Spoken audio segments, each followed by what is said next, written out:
গণ অভ্যুত্থান চলাকালে সারা দেশব্যাপী যে গণহত্যা চালানো হয়েছিল, যে ক্রাইমস অ্যাগেন্স্ট হিউম্যানিটি সংগঠিত করা হয়েছিল, তার পার্ট হিসেবে 5ই আগস্ট 2024 মার্চ টু ঢাকা কর্মসূচির অংশ হিসাবে ঢাকা মহানগরীর চানখারপুল এলাকায় বাংলাদেশের মুক্তিকামী ছাত্র জনতা যখন মার্চ টু ঢাকা কর্মসূচিতে অংশ নেওয়ার জন্য অগ্রসর হচ্ছিল, সেই সময় পুলিশ সেই জায়গায় নির্বিচার গুলি করে 6 জন শহীদকে হত্যা করে।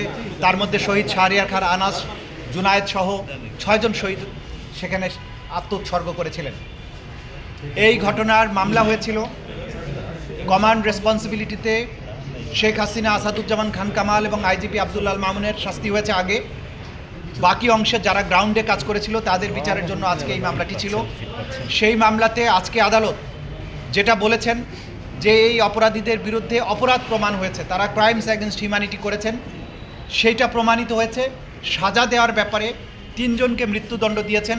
DMP commissioner Habibur Rahman Habib, additional commissioner Sudip Kumar Chakraborty এবং এডিসি শাহ আলম মোহাম্মদ আক্তারুল ইসলাম, এই 3 জনকে মৃত্যুদণ্ড দিয়েছেন। কিন্তু পরবর্তী যে সমস্ত আসামি ছিল, একজন এসি ছিল ইমরুল, একজন ইন্সপেক্টর আরশাদ এবং বাকি 3 জন কনস্টেবল, যারা সরাসরি ফিল্ডে থেকে গুলিবর্ষণ করেছিল, যাদের গুলিবর্ষণ করতে ভিডিওতে দেখা গেছে যাদের নামে অস্ত্র ইস্যু ছিল না, অথচ তারা অন্যদের রাইফেল নিয়ে গুলি করেছে, তাদেরকে কম সাজা দেওয়া হয়েছে। একজনকে 6 বছরের, একজন 4 বছর, বাকি 3 জন কনস্টেবলকে 3 বছর করে সাজা দেওয়া হয়েছে। এই সাজায় আমরা মনে করি আদালতে যখন তাদের অফেন্স প্রমাণিত হয়েছে, ক্রাইমস অ্যাগেন্স্ট হিউম্যানিটি প্রমাণিত হয়েছে, ওয়াইড স্প্রেড এবং সিস্টেম্যাটিক অ্যাটাক প্রমাণিত হয়েছে, এবং এই আসামিরা তারা প্রকাশ্যে গুলি করেছিল সেটা প্রমাণিত হয়েছে। এরপরে তাদেরকে যে সাজা দেওয়া হয়েছে আমরা মনে করি এটা ন্যায়সঙ্গত হয়নি। যদিও আদালতের আদেশ সকলের উপরে শিরোধার্য, আমাদেরকে মানতে হবে, যেহেতু একটা অ্যাপিলেট ফোরাম আছে সুপ্রিম কোর্টে, এটার বিরুদ্ধে, এই সাজার বিরুদ্ধে, কম সাজা যেটা দেওয়া হয়েছে সেই অংশটুকুর বিরুদ্ধে প্রসিকিউশনের পক্ষ থেকে আমরা আপিল করব। আমরা এই মুহূর্তে মনে করছি, যদিও পুরোপুরি রায় পাওয়ার পরে আরও পর্যালোচনা করে আমরা সিদ্ধান্ত নেব।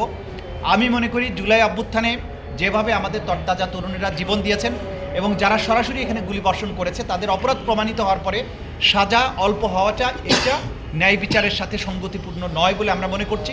সে কারণে আমরা মনে করছি যে এটা আপিল করা প্রয়োজন, আমরা আপিল হয়তো করব।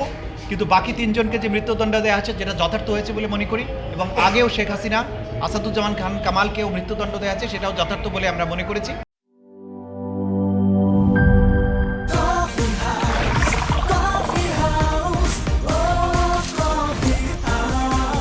কফি হাউস, প্রতি চুমুকে আড্ডা জমে।